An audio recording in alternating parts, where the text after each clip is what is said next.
Hello, welcome to the Basketball Addicts podcast. Today we've got a good one. Today is the first day we're going to talk about the Milwaukee Bucks winning a game in this series. This is the game we're reacting to the 2-1 lead, the Bucks winning at home court. This was the game on the last night, Sunday, July 11th. So we're reacting to this game that the Bucks won by 20. It was a really big lead. A lot of things happened in this game that was unique to this game. So yeah, that's gonna be the little bit of the outline of this game. So yeah, Chris, I'm gonna let you lead it off and hear what you have to say about this game first. So it was Milwaukee, the refs versus the Suns. Oh my goodness. 16 free throws. One person on the Bucks team shot 16 free throws. But that's beside the point. But the big main point that I'm taking away from this is that Giannis is the type of player that we think he is. For one, superstars need to have games like these. You know what I'm saying? Games where they literally put the team on their back and will them to a win. That's a positive for the Bucks. You have your star. Like, if you didn't believe you had a star, you have your star. No matter if he's missing free throws, airballing free throws, whatever he's doing on the free throw line, he take 17 seconds on the free throw line, whatever that may be, you have your definitive star. You have your franchise in Giannis Antetokounmpo, because he literally put your team on his back and said, I'm going to win this game. Yeah. Big upside. Now, the problem is that he wasn't able to get everybody to come along with him. The next highest scorer, I believe, was 21 points? Yeah, Drew Holiday at 21. Chris Middleton had 18. That doesn't work. That doesn't work. This series is over. And the reason why the series is over is because if you can lead all you want to, but if you can't get the rest of your team to buy in like you do, the game's over.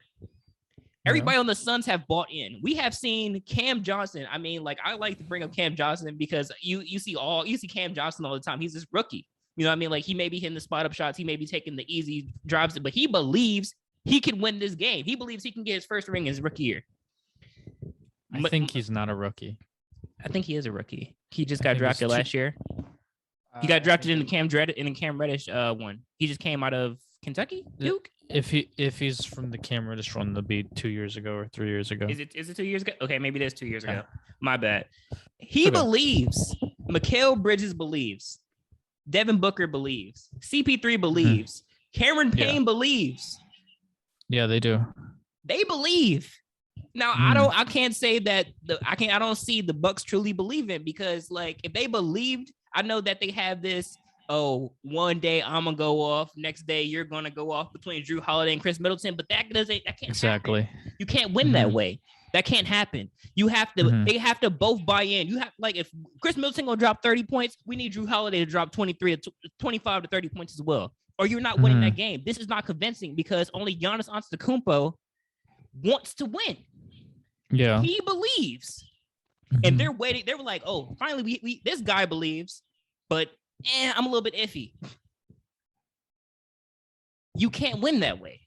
Series over. Suns in 5, because they have not completely bought in. He keep trying to, like, come on, guys, come with me, hop on my back. You just drop your 20 points, 20 to 25 points. I'm going to drop like 40 to 50 points, and we could win a series. They're like, I'll give you like 15 points. I'll give you like 16 points. I'll give you maybe 18, 21. That's not going to win a series. It's over because they like, I don't know what it is. I'm not going to blame Giannis, because he's doing his part. It's the coach's fault, because you're not inspiring your team enough to make them want to believe they can win the series. They've lost, and their spirit has been broken. But Monty Williams is uplifting his team. Oh, man, every game, no matter in the loss or whatnot, they're like, yeah, we still got this. Still believe. We believe. Bucks don't believe, and that's why they'll lose. Well, I saw something a little different. So this is definitely a game that was deeper than the scoreboard. So DeAndre Ayton got 4 fouls, I think, sometime in the third quarter and wasn't able to play most of the third, not 3, 4 fouls by like the third quarter. Mhm. So like the third quarter, he couldn't play. So by like the fourth quarter ish, the Bucks were up by like 15 ish. So that kind of helps with Giannis's stats because they don't have Dario Saric, so they're really thin at that position. So it was basically like Devin Booker, like random people guarding Giannis Antetokounmpo, which obviously is not going to work. Mhm. They have Frank Kaminsky in there too, but he's not. He's obviously not able to guard Giannis. So they that kind of played into their more smaller abilities, which I think gets overplayed. Which people talk about how much they dominate inside. Mhm. Which yeah, they are a bigger team, but they are not playing like the '90s when you have Tim Duncan and David Robinson where they're dominating inside like that. It's just mostly Right. Giannis, and that's what he does. And yeah, Brook Lopez can post up, but it's nothing that special. Honestly, this is the most meaningless win in the NBA Finals I've seen in a while. This is why. Chris, we keep on talking about it. It's the gosh darn pick and roll. All right. They keep on having Brook Lopez at center. They didn't change anything. Okay. That's not going to be translatable. You're literally saying, okay, DeAndre Ayton, Chris Paul beat me. I mean, Chris Paul without DeAndre Ayton for basically a whole quarter put up 19 and 9. That's a great stat line. Right. All right. And DeAndre Ayton without playing a full quarter put up 18 and 9 with ridiculous 8 of 11 field goal percentage. It's probably one of the better games I've seen DeAndre Ayton play. He was actually hitting some like 12-foot jumpers. I saw him hit a jumper. Yeah. Yeah. So, I mean, this is absolutely ridiculousness. Because in my opinion, the Bucks are in the equal level as the Suns as a team. But the fact that Devin Booker dropped 10, we're never going to see this again in the NBA Finals. Okay, Devin Booker's not going to touch one next to his number of points for the rest of the series. Right. It's not going to happen again. All right. I don't know if it was something about home court, but the refs did let the Bucks play a little bit more physical. I definitely could tell a little bit of difference in that, but it's not going to be translatable. It's to be honest with you, I see what you're saying about Chris Middleton and Drew Holiday, but I feel like it's more of a Chris Middleton thing than a Drew Holiday thing because Drew Holiday did have nine assists too, so that's a pretty good stat line. And he shot 57% from the field. It was just, they have a decent big three, but it's just how they are structuring the rest of their team is not going to be consistently being able to beat this team. Like, you were supposed to take this game. Yeah, you were. Like, you had home court advantage. You just lost 2 games in a row. You have all the need in the world to take this game, and the Suns probably could have taken it off. All right. You didn't have a DeAndre Ayton for a full quarter in the pick and roll, and you didn't have him exposing you and, being a more of a paint presence defensively. Mm-hmm. So this is an odd game where not many things are translatable to the future. So you either can switch the pick and roll, Milwaukee, or lose in 5 or 6 because it's happening. All right. This is a weird game where I feel much more confident about the Suns going forward than the Bucks, even though the Suns lost. Mm-hmm. Because I don't really foresee Devin Booker being as bad. Obviously, DeAndre Ayton's not going to magically miss quarters again. And, I think the Bucks shot a ridiculous, pretty high field goal percentage from 3 too. I can bring it up here in about 5 seconds. So yeah, they start 38% from the 3-point line. Yeah, we're knocking down shots. 39. Yeah, completely dominated in every single category of the game. Literally every single one. Free throws attempted, free throws made. Even free throw percentage, which is completely refs. Different. Refs. Well, I can't help but make it. Free throw percentage is, it's them, bro. But I honestly, Giannis Antetokounmpo is special. I feel like everybody's able to see him in this moment and be like, okay, he can do it at the biggest stage. No longer a question. but it's just probably gonna be, the Suns won to get a ring. Chris Paul is about to get a ring. Devin Booker's gonna have a ring, and in my opinion, Mike Budenholzer is the worst coach in the NBA Finals ever. It is absolutely ridiculous. I've never seen a coach literally rob his team of winning an NBA Finals. Because the fact that you beat them by 20 with the flawed pick and roll shows me what the potential already is, right? Mm-hmm. I mean, there's a lot of factors that played into you having this lead, but I mean, this is not. I honestly think it's ridiculous. I think they're acting like, oh, we have Brook Lopez, we're gonna have size on the floor with Giannis. Like, no, bro, nobody's scared of Brook Lopez in the NBA Finals posting him up. All right, he's the fifth option on offense. It's not that important. You can bring in Brian Forbes, and he'll be your fifth guy on offense too. Like, it's not that complicated. It's just they're acting like it's the paint presences from the Brook Lopez Giannis combination, not just being able to undertake and understand that it's Giannis, right? Giannis makes your whole formula of your team work.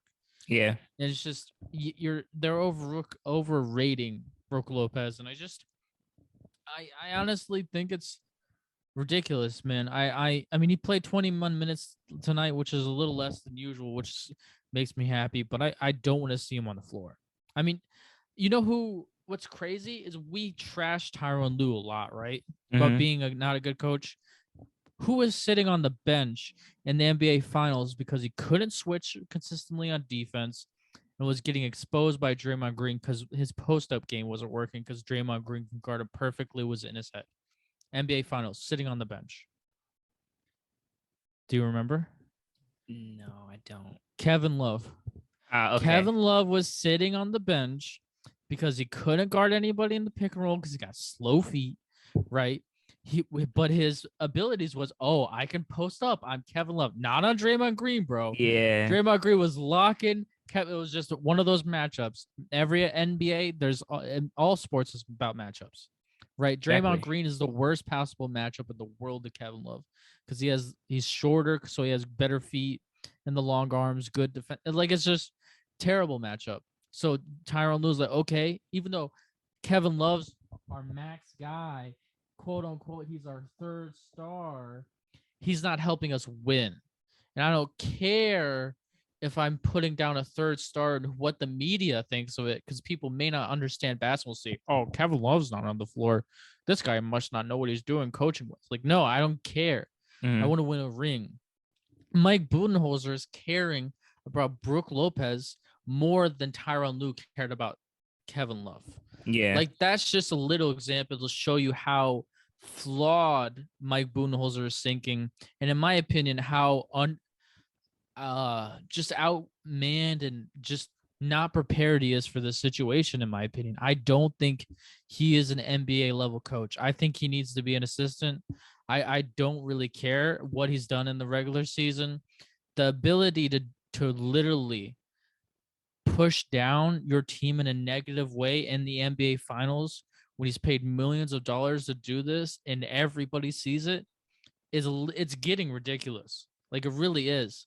Like, bro, you can't tell me going into game one that we wouldn't have been like, okay, Chris Paul and DeAndre Ayton's pick and roll is amazing. Chris Paul loves his mid-range shots.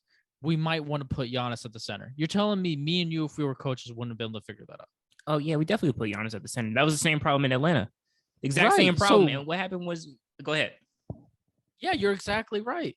No, you keep on going. I think we're going the same place. What are you saying? That's exactly what happened in Atlanta. Like, the only reason they were able to beat Atlanta was because of the fact that Giannis got injured, and then Bobby Portis and Brook Lopez. Trae Young got injured, and then Giannis did get injured a little in that series as well. Yeah, true. He got injured in that series as well, and that's the only reason they won was because Trae Young, Giannis were out, and Bobby Portis and Brook Lopez were able to play down low. Yes, and dominate. Completely agree. Yeah. So yeah, I completely agree. We would have definitely have seen it already and noticed it. Like, and honestly, it's kind of sad. How much better would the Atlanta Hawks Clint Capella look against the Suns in the pick and roll than the Bucks? It would look Hawks, The Hawks might be able to take the Suns. They match up really well. It would be very equal, pick and roll wise. Yeah, it would be a much better series for sure. Two great coaches. That's a match made in heaven. Yeah, Nate McMillan's a real one. Mike Budenholzer just somehow got Al Horford and Paul Millsap, Kyle Korver, Jeff Teague, and that whole team to get to the Eastern Conference Finals. That one season where they went like 62 games and Kyle Korver was an all-star. Yeah, yeah. You know the all-star voting sucks when Kyle Korver makes it an all-star. Listen. Budenholzer, he just has to learn. Like, we already had our podcast going in on him. That's why I really was trying to avoid it. But it's so clear and glaring you in the face that you can't. Like, everything that you said, I completely agree with. Brook Lopez is a liability. Haven't you learned that already? You should have seen it. Yes. You should have seen it in the last series. They were whooping his ass. Like, it was like, oh, exactly. Brook Lopez down there. Let's go down there and score continuously. Everybody was scoring on him. And the only reason they lost, because Atlanta was going to beat you. A first-time team in the playoffs was going to beat the so-called, they were a 1 seed at one point. They were like one of the so-called, well, technically, they were like the second best team in the East. They were going to lose to the Atlanta Hawks because of drop coverage. Right, exactly. And now they're going to lose to the Suns because of drop coverage. Unless, God forbid, knock on wood, one of the great players on the Suns get injured, and then we have a series after that. But if not, it's over. It's over. And now it's gonna be a blemish on Giannis's record, but it shouldn't be because it's his coach's fault. But now they're gonna be like, oh, he wasn't able to make it to the NBA Finals. Not as he made it to the NBA Finals and he lost. 0-1. Yeah, I completely agree, bro. This is sad. Yeah, because the best player in the series usually wins the NBA Finals. Usually, the team's good enough so he gets the edge. But it's kind of like LeBron in just a different way. Just, Well, all right. Do you have anything else, Chris? Giannis Antetokounmpo, if you're listening to this podcast, which you're probably not, please subscribe. Subscribe. Shout us out. And if you can, please talk to your front office and get Budenholzer out of there, or if not, request a trade for your own sanity, because you're not going anywhere with Budenholzer. He doesn't learn. Doesn't adapt. All right, you want to give them our socials, Chris? Oh, sure. All right. Yep. So you can follow us on Instagram at _addicted to basketball. Also on TikTok at addicted to basketball 9798. Then you can also follow our new YouTube channel where you can see some of our TikToks, and then we'll eventually be having these Zoom calls that we're having. You actually have a visual podcast to look at. You can follow me. You can subscribe to us at the Basketball Addicts. That's the Basketball Addicts. And you can follow us on there. Look out for some new content coming in. We got 3 platforms cooking. Right? Also hit that download button when you listen to this podcast. If you like it, give us a rating. Yeah. If you don't like it, don't find the rating button. So yeah, we're gonna cut it here. So my name's Jason Collins. Hey, wait, guys, I have one thing for y'all. Sorry, interject. I saw something that I thought was pretty interesting. Y'all can still hear me, right? Yeah. Yes, sir. Okay. So I saw something that on Twitter today that I thought was pretty interesting that you guys might just want to take a little snap at. I know we're trying to wrap up here. This person they're a big basketball fanatic as well. That's literally all they do is just live tweet basketball games. This was their take on the past couple games has been I honestly don't understand the Coach Bud hate.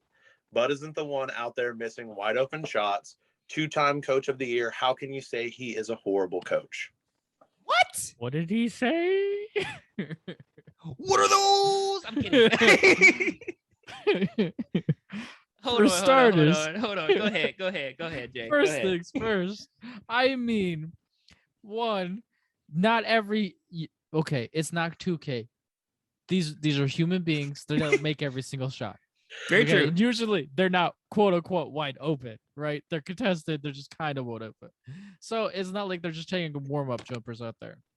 Mike Budenholzer controls the defense, and the scheme of going into the game plan.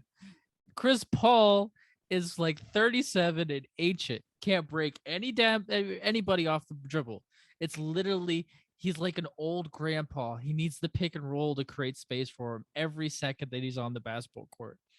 And Mike Budenholzer's just like, yeah, old grandpa, please just get to your spots or give me the lob to DeAndre. Like he's just ridiculous. Yeah, Chris, you go in. For one, that's just, in the words, blasphemous. I mean, like, listen, you just said, Jason, you summed it up perfectly. I'm just going to go ahead and just piggyback off that. You just said that don't blame Coach Budenholzer, who makes the offensive scheme and defensive scheme. He is the coach. He controls who go in, who goes out, and where they play on the floor. Yes. How is it not his fault? Exactly. We see it. You must not be you may not understand it. Possibly. That could be just it. You probably just don't understand it.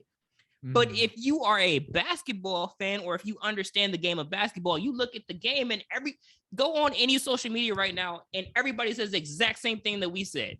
Why the fuck is Brook Lopez playing right now? At the 5, bro. Why? You have to blame Budenholzer. Who are you blaming? Are you gonna blame Giannis? He's dropping 40. Are you gonna blame Chris Middleton? He's being Chris Middleton. Are you gonna blame Drew Holiday? He's being Drew Holiday. Are you gonna blame Brent Forbes? He comes off the bench. Who are you gonna blame? Yeah. Who are you blaming? Honestly, blame Brook Lopez. And bro. You can't blame Brook Lopez because he's being put in that position. It's not his fault. Be the scapegoat. Yeah. He's a scapegoat right now. He's put in that position to be a scapegoat. Blame the coach. Get him out of there. He needs fired. Done. Yes. I mean, there's coaches that have won Coach of the Year that are like absolutely poor. Like the Dwayne Casey, he gets fired like the year after he wins Coach of the Year. That's how much little Coach of the Year means. He's literally coaching in Detroit, which I think people know like 2 people from Detroit. That was the year. Maybe. Yeah. I think Jeremiah Grant. Jeremy Grant is on there, yeah. Killian Hayes. I'd say those are the 3 that I know. But I mean, it's Coach of the Year is an overrated thing. I mean, Greg Popovich hasn't won in a long time. The guy from the Dallas Mavericks is coaching the Pacers now. Rick Carlisle hasn't won in a long time. Like Steve Kerr hasn't won. Like the real great coaches don't really win this award. It's kind of like MVP. They give it to Nikola Jokic. He's not the best player in the world. So that's where I'm going with. The best coach, the Coach of the Year is not always the best coach. It's just best record. I mean, D'Antoni won Coach of the Year before, but he hasn't won NBA Finals or let alone been to one. I mean, Doc Rivers, I'm pretty sure he won Coach of the Year before, but he hasn't been to an NBA Finals. He hasn't. Doc Rivers has. You said Doc Rivers. Oh yeah, Doc Rivers. He's been to the bus. I mean, like, you know what I mean? Yeah. Come on now. You just needed Kevin Garnett, Ray Allen, Rajon Rondo, and Paul Pierce to get there. Kendrick Perkins before he got paid by Oklahoma City Thunder. Exactly. It's not. Yeah. You have a generational talent. Tony Allen, who Kobe Bryant literally wrote in an article saying that he's the best defender that's ever guarded him. He was coming off the bench. They had a squad. But I'm saying this is that you have a generational talent, Antetokounmpo. You know what I mean? Yes. Why he made the all defensive team this year. He's the best defensive player on your team. Exactly. Why is he not playing his position? Yeah. I have 2 things on this that I'm going to try to hit quickly. You know Stan Van Gundy? Oh, you remember 10 years ago, Stan Van Gundy was like the hottest coach on the market with Orlando Magic, right? Everybody loves Stan Van Gundy. That's probably about 3 or 2 years before Budenholzer was big. Stan Van Gundy couldn't coach. The Pelicans have 2 of probably the top 20 best players on their team, and they're like the 13th best team in their conference. There's 15 teams in the conference. Okay, that's how terrible of a coach Stan Van Gundy was. He got fired after 1 year. Yeah. So not every coach that used to be good is going to be relevant now. Exactly. And there was this revolution called Steph Curry, who eliminated centers in the pick and roll. This has been happening since 2014, Chris. Literally, like the Cleveland Cavaliers was like, oh, you can't have anybody taller than Tristan Thompson on our team because, Jesus, they can't move their feet enough to guard stuff. Like the guard revolution of being able to score off the dribble from 4 layers is completely revolutionized and eliminated bigger centers unless they're extremely dominant, like Joel Embiid. Yeah. So I mean, this has been it's been the reality of the NBA for like 5 years. Like you can't like there's half the teams in the NBA that have guards that can shoot from 26 feet out. Like I don't even. It's just like some ancient stuff that was ran in like 2012. They're just holding on to. Like Budenholzer. It's okay. People with platforms sometimes don't need to comment. Hey, tell them to listen to our podcast. We got better content. Yeah, just listen to our podcast and learn something, my guy. Yeah, I'll just slide into his mentions and be like, hey, everybody who's following this guy, just don't listen to him. Right. You guys just trying to throw shade on this man. Shade. Everybody with a platform don't need to comment. Bro, I bet you if I drew up the difference between a 2-3 zone and a 3-2 zone, he wouldn't know. So I'm guessing we drew up a pick and roll. He might not know what the roll man does. I'm Right. just saying. Either rolls or pop outs. Like, come on now, figure it out. He probably has him going to the corner or something like that. Something ridiculous like that. That's not even a pick and roll anymore. Oh my gosh. Alrighty. Well, we gotta cut it. Yeah, we should probably wrap it up. All right. Well, I'm Jason Collins. And I'm Chris Muhammad. And we're the Basketball Addicts. Peace. Come back later so we can roast other people. Please. That was fun. That was really fun. All right. Peace out.